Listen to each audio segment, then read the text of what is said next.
Winona Ryder confirms what we all suspected about Keanu Reeves. And it is heartbreaking. Winona Ryder and Keanu Reeves have shared a connection that Hollywood never stopped talking about. From the moment they appeared together, the belief took hold that something deeper was unfolding behind the scenes. Their chemistry felt too natural, too protective, too enduring to ignore, and the industry did what it always does when answers are not offered. It filled the silence with stories. For years, those stories followed them through interviews, reunions, and passing comments that only seemed to strengthen the rumor. They never corrected the assumption, yet they never confirmed it either. Instead, they stood side by side as careers rose, fell, and changed, while whatever bound them remained untouched by public drama or explanation. Now, after decades of speculation, Winona Ryder has finally spoken with clarity. What she revealed confirmed the feeling everyone sensed, but not in the way anyone expected. So were the rumors Hollywood whispered about for years actually true, or was the real story something far more heartbreaking? Before Keanu Reeves ever entered her life, Winona Ryder was already carrying more weight than most people twice her age. She arrived in Hollywood young, gifted, and visibly different, which made her unforgettable on screen and deeply exposed off it. Fame came fast, but safety did not arrive with it. Born in Minnesota and raised in a household shaped by books, art, and ideas, Winona was encouraged to think deeply, long before the world was ready to watch her do it. When her family moved to California, she was still a teenager, suddenly navigating an industry that prized youth while offering little protection to it. By the late 1980s, she was everywhere. Audiences loved her sharp intelligence and emotional openness, yet that same openness made her an easy target. Her early success in films like Beetlejuice and Heathers turned her into a symbol of a generation almost overnight.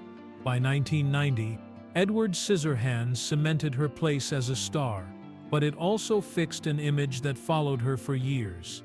She was cast as fragile, romantic, and wounded, roles that blurred uncomfortably with how the public perceived her in real life.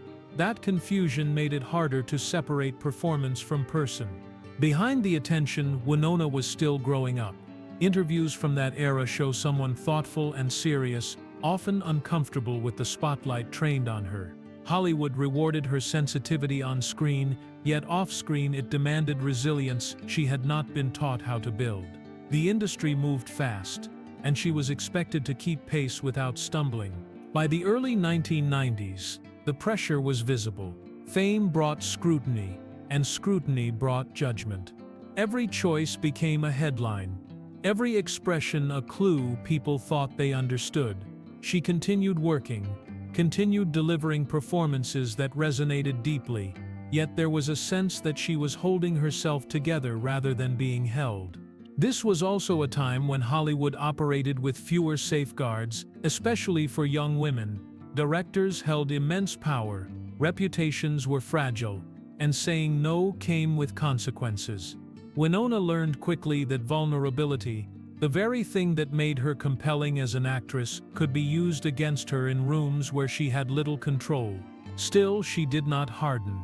She remained earnest, attentive, and emotionally present in a way that stood out.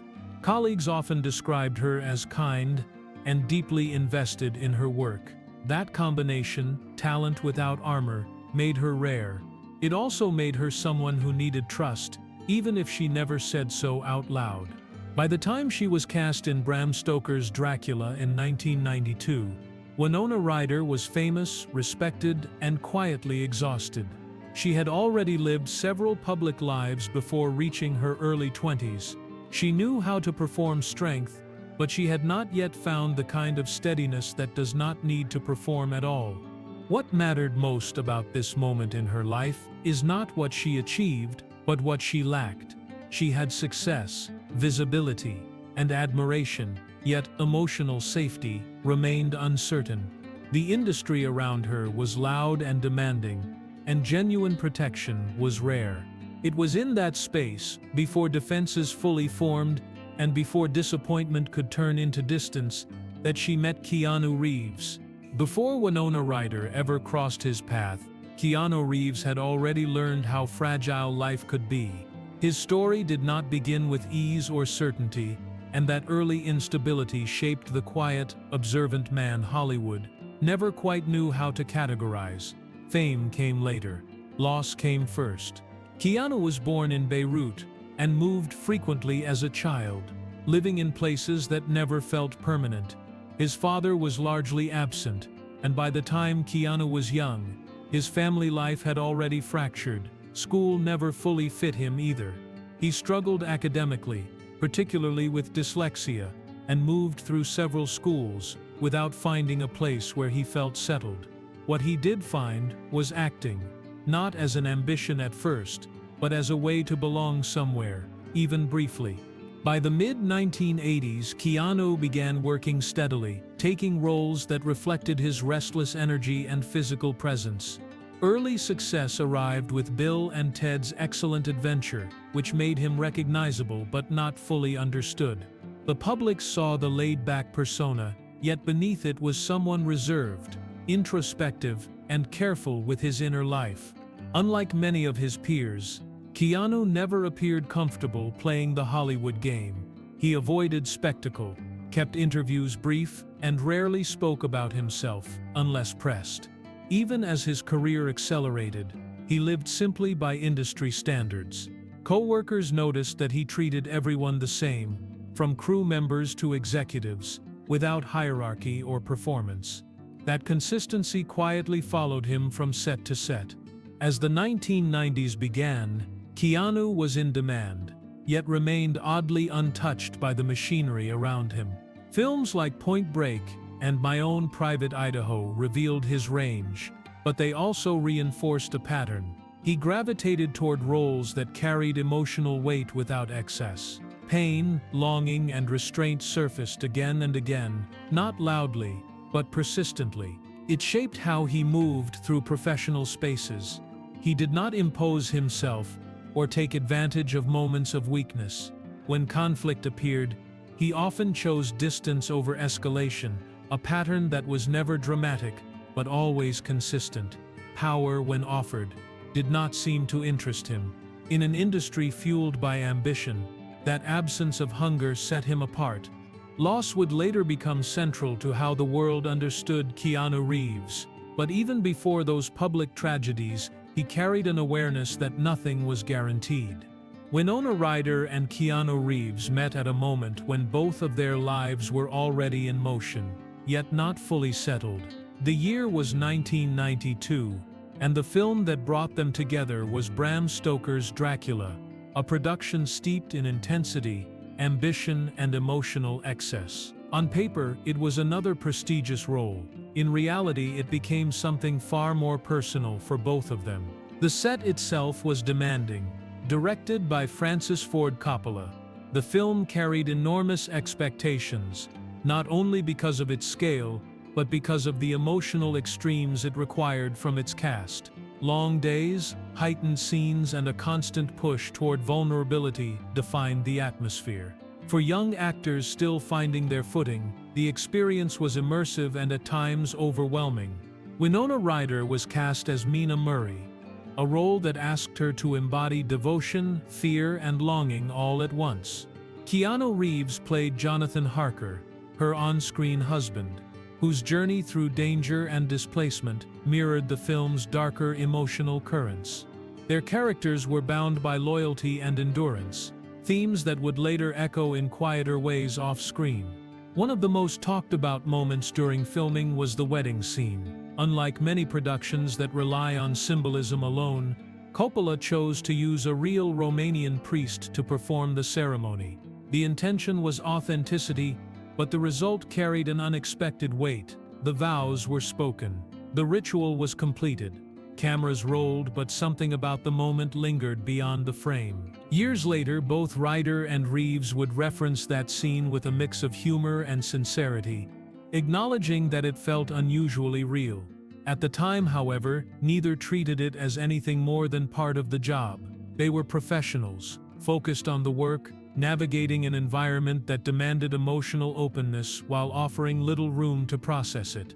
What mattered more than the ceremony itself was how they interacted around it. Their connection did not announce itself loudly. There were no public declarations, no visible attempts to turn chemistry into spectacle. Instead, there was ease, a shared understanding, a sense of mutual respect that did not need explanation.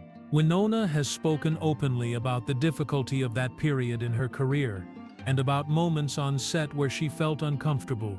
In those moments, Keanu Reeves did not step forward with grand gestures or public defiance.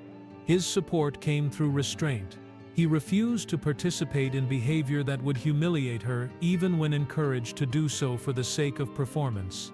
That choice did not make headlines, but it established something far more lasting. Their bond formed in the spaces between scenes. Conversations without urgency, presence without pressure. Keanu's steadiness offered contrast to the intensity around them, while Winona's sensitivity was met with care rather than exploitation. It was not a relationship defined by attraction or ambition, but by safety. Hollywood noticed, of course. Two young stars playing lovers in a gothic romance, moving comfortably together through interviews and press appearances. Assumptions followed naturally, yet neither of them leaned into the narrative. They did not deny it, but they did not feed it either. Silence became their shared language. When filming ended, they went their separate ways. As actors do, careers continued. Lives unfolded. What did not dissolve was the familiarity built during that time.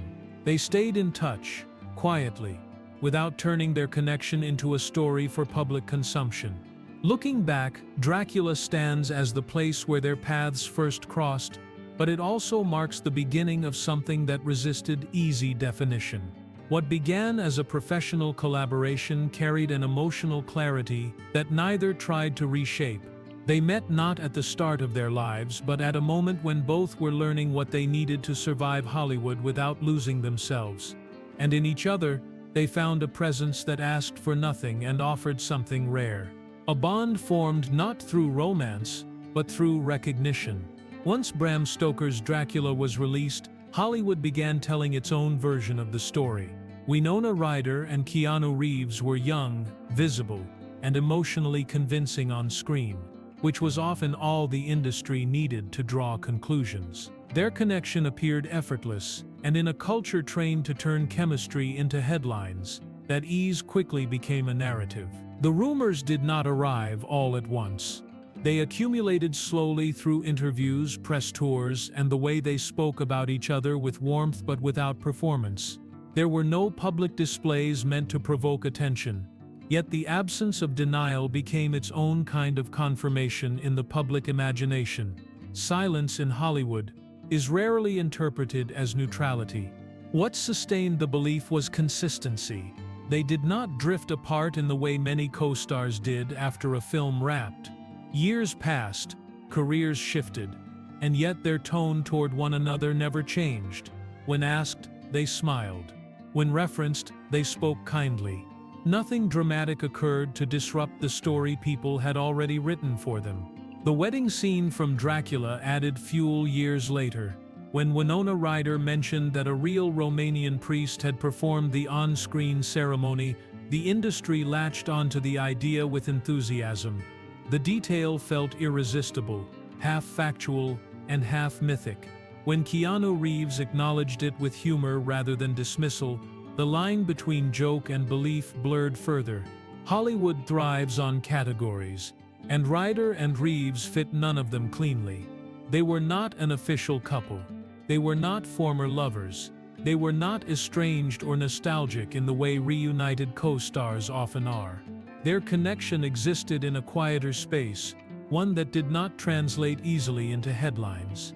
Faced with that ambiguity, the industry defaulted to the story it understood best. Press appearances reinforced the perception. When they reunited years later to promote Destination Wedding in 2018, media coverage framed it as a rekindling rather than a collaboration.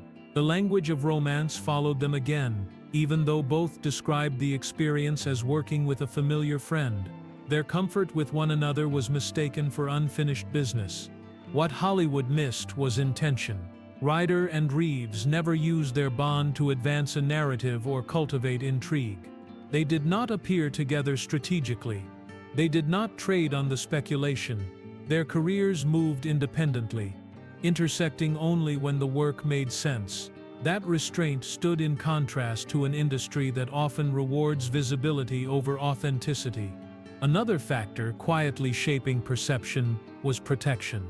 Winona later spoke about moments during Dracula when she felt uncomfortable, and how Keanu refused to participate in behavior that would distress her. That story, when it emerged, reframed their dynamic for many people. It suggested depth, loyalty, and moral clarity. For Hollywood, those qualities are often associated with romance, even when romance is not present. The belief persisted because it felt emotionally logical. Two people who respected each other, stayed connected, and avoided public conflict seemed to fit the outline of a relationship, even if the details never aligned. The industry read steadiness as attachment and longevity as proof. What rarely entered the conversation was the possibility that their bond existed by choice, not accident. That it endured precisely because it was never forced into a role it could not sustain. Hollywood prefers stories with beginnings, climaxes, and endings. What Ryder and Reeves offered instead was continuity. By the time Winona Ryder finally addressed the nature of their relationship with clarity, the rumor had already lived a full life of its own. It had survived decades, reinventions, and cultural shifts. What people believed was less about evidence and more about longing for a love story that did not follow the usual rules. And that belief, carefully nurtured by silence and misunderstanding, set the stage for why the truth would land so heavily when it was finally spoken. When Winona Ryder finally spoke with clarity about Keanu Reeves, it was not framed as a confession or a revelation meant to surprise. It arrived gently, almost casually. After decades of speculation had already hardened into assumption, the tone mattered. There was no attempt to rewrite history, only to name it. In recent interviews and podcast conversations, Winona confirmed what their connection had always been and what it had never tried to become. She spoke about Keanu with warmth and familiarity, describing a bond rooted in affection, humor, and endurance. The language she used was affectionate, but precise, not romantic, not unresolved, simply lasting. One detail that captured attention was her explanation of the husband and wife exchange that had circulated for years. Winona acknowledged that she and Keanu still joke about being married, a habit that traces back to the Dracula wedding scene performed by a real priest. She described how they text each other on birthdays using that playful shorthand, not as a declaration, but as a shared memory that never lost its meaning. The ritual endured because it was light, not because it carried obligation. What stood out was how she spoke about the past without regret. There was no suggestion that something had been missed or denied. Instead, she described a relationship that worked precisely because it remained what it was. A friendship built on trust. A connection that never demanded more than either person could give. Winona did not romanticize the restraint. She did not frame it as noble or tragic, yet the honesty of her words carried weight. By confirming that there was never a traditional romance, she forced a quiet reckoning with why the story still felt emotional. The heartbreak was not about loss, it was about recognition. She spoke of Keanu as someone who showed up consistently, who treated her with care during a time when that care was not guaranteed. That steadiness, she implied, shaped how she remembered those years. In an industry defined by excess and volatility, his presence remained unchanged. That kind of constancy, once felt, is not easily forgotten. What Winona revealed, perhaps without intending to, was that their bond had survived because it was never put under pressure. There were no expectations to fulfill, no narrative to perform for an audience. They did not test it against romance, fame, or public approval. They let it exist quietly, outside the structures that often strain relationships until they break. As she spoke, there was tenderness, but also clarity. She did not leave room for reinterpretation or fantasy. The truth was simple. They cared deeply for each other. They still do. And that care never needed to become anything else to be real. For many listeners, that confirmation landed with unexpected sadness. Hollywood stories usually end with union or separation. This one offered neither. It revealed a bond that endured without climax, a relationship defined by presence rather than possession. That kind of ending can feel heavier than loss, because it offers no clear place to put the feeling it leaves behind. Winona Ryder did not confirm a romance. She confirmed something rarer, a connection that outlived rumor, resisted definition, and remained intact precisely because it was never claimed. In doing so, she closed a chapter Hollywood had been writing for years, replacing it with a truth that felt quieter, more human, and far more lasting. And in that honesty, the story finally became what it always was. Not a love story that faded, but one that stayed exactly where it belonged. Winona Ryder did not confirm a romance. She confirmed something rarer, a connection that outlived rumor, resisted definition, and remained intact precisely because it was never claimed. In doing so, she closed a chapter Hollywood had been writing for years, replacing it with a truth that felt quieter, more human, and far more lasting. Rephrase, without using the words more human. Here is a refined rephrase that keeps the emotional weight and cadence. Without using more human, Winona Ryder did not confirm a romance. She confirmed something rarer, a connection that outlived rumor, resisted definition, and remained intact precisely because it was never claimed. In doing so, she closed a chapter Hollywood had been writing for years, replacing it with a truth that felt quieter, more honest, and far more lasting. Winona Ryder and Keanu Reeves were never the story Hollywood wanted them to be, yet they became something far more enduring. What lasted between them was not built on spectacle or promise, but on care that did not demand explanation. In an industry shaped by excess and constant reinvention, their bond remained unchanged, steady in a way few relationships ever are. The heartbreak in this story does not come from something ending. It comes from realizing that some connections are designed to survive by refusing definition. Their relationship offered safety, loyalty, and presence without asking for ownership or permanence. That kind of restraint is easy to overlook, yet impossible to forget once recognized. By speaking honestly, Winona Ryder did not dismantle a myth. She refined it. She replaced assumption with clarity and fantasy with truth. What remains is not a lost romance, but a reminder that the most meaningful bonds often live quietly, untouched by time, and still standing long after the rumors are gone. For more emotional stories, check out this video.